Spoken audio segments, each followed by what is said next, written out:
Well, it looks like silver's up 5%, and I'm surprised. I don't know. Maybe it's a dead cat bounce. I'm not going to try to predict the price movement because it's been known as the devil's metal because it's been throws people off left and right. But you know what I suspect is that a lot more people are buying physical things, and not necessarily the metals, but maybe maybe real estate that has an ongoing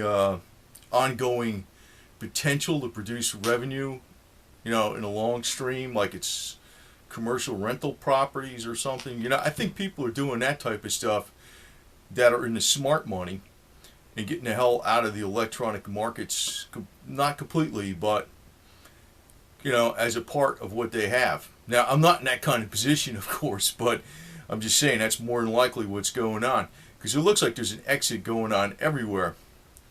Um, Now, this silver thing could be a dead cat bounce. I don't know. But, there's a very important lesson I want people to realize. First off, silver is not going to save the middle class. No way in hell. I pointed this out many times because it's going to save a select few minority of the middle class. That's what I think, anyway. I mean, I don't know this for I'm not God, but I think it's going to save the people that actually invested in it now.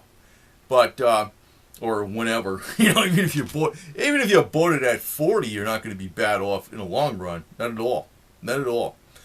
But I just want to point out, it's never good to advise anybody of anything. Like in other words, if you're trying to save the middle class, you're basically telling them to make a financial investment in silver, which is like the most volatile commodity going practically sometimes. I just wouldn't do it. I wouldn't do it. I mean, that's one thing I've always had a problem with some of the silver people. It's a smart thing, but it's like I would not try to tell the world to do it. Forget about it. Because if it goes way up, Sprott's just going to sell it and drive the price back down because that's what he does, right? Actually, the one guy, and you realize it, he's one of the sharks, man. You don't get no $1 billion for nothing, man. No way. But, I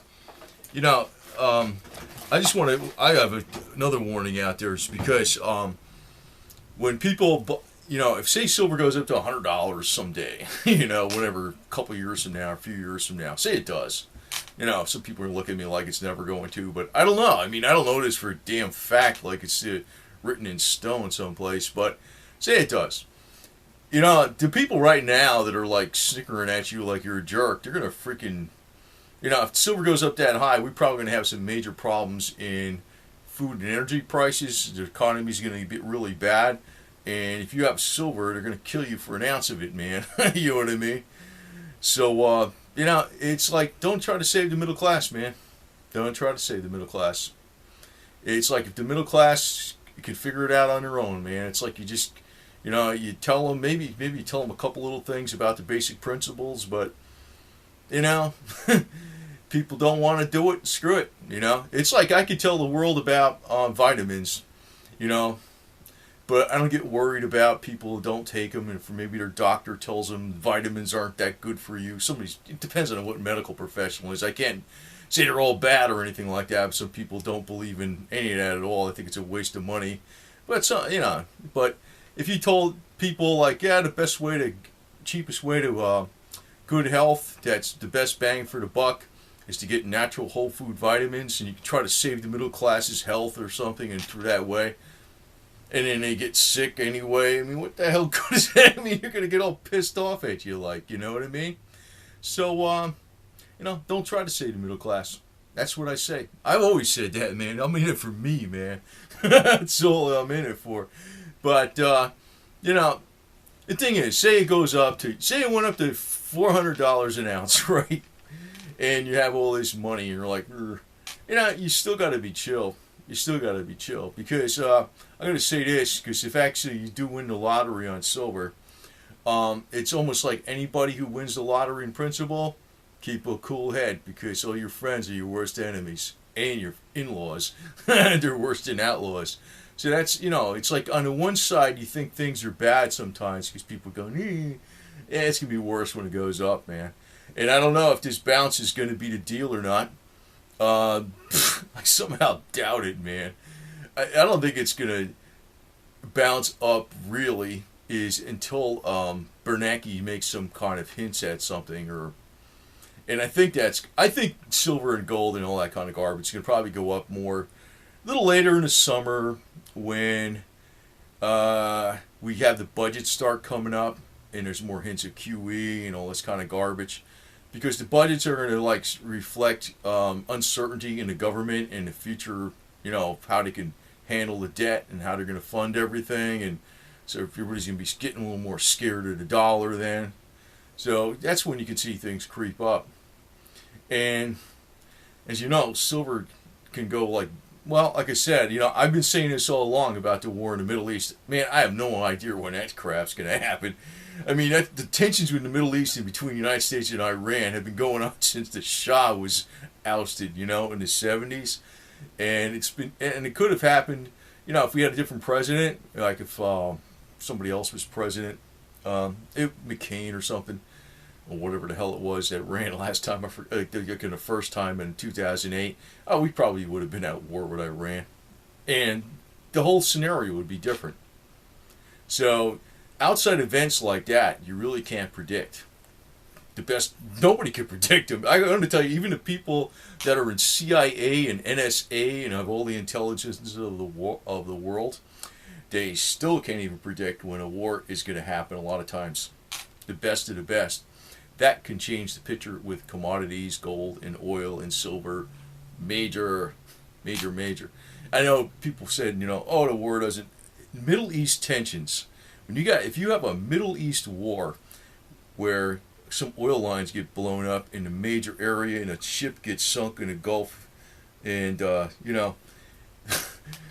that's going to make gold and oil go up. I'll guarantee you that a lot, really fast too. But I don't know when that's going to happen.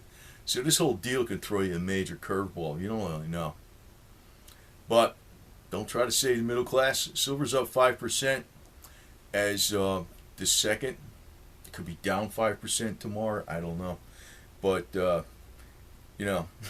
and I like, I'll tell you the truth, I like doing more of these. My field of endeavor was accounting and finance, and I usually worked for the entrepreneurs. So it was always my job to give that guy a lot of information all the time, because he was always freaking out about everything, and I had to keep him well fed with accurate information and analyses and all kinds of crap that what was going on in reality, and also not just the numbers, but also advise that person as to what to watch for, the things coming out of left field. So I'm a little geared like that when I'm doing these updates, and you might think, oh, you're doing it for YouTube money. Not exactly, because the silver updates are going to be gone inside of a day or two. You know what I mean? It's I'm not even doing it for money, really. I take whatever you get, but it's that's not really the whole deal. This has kind of been my forte, accounting and finance. And like I said, I wasn't one of those total pencil pushing geeks. I always kind of worked in very closely with the call him the entrepreneur, because it's really I'll just go on a little tangent here. It's really a lot of people say they had millions of dollars. They would not invest that money into some risky thing and see if they can make it go and get even more money. But the people with a lot of money, that's how they got that money in the first place, and they will do that. And they're 24 hours a job. You think they don't work? They work. 24 hours they work. It's all the time, every hour of the night. And there's always new stuff coming up. And I was always and that's the kind of people I always seem to get around. I do the accounting and finance for them. So I kind of apply that to this silver strategy a little bit too. That's kind of the deal. But I kind of like this area with the silver, because it's it's tough. It ain't that easy, So it's, to me, that's more enjoyable than something that's boring, it's just gonna go like this. Silver is tricky, man. So anyway, if you're figuring out your Schedule D still like me, oh God, I forgot I did so many transactions. I know, I actually didn't do too bad on the metals. Actually, I came out ahead and stuff.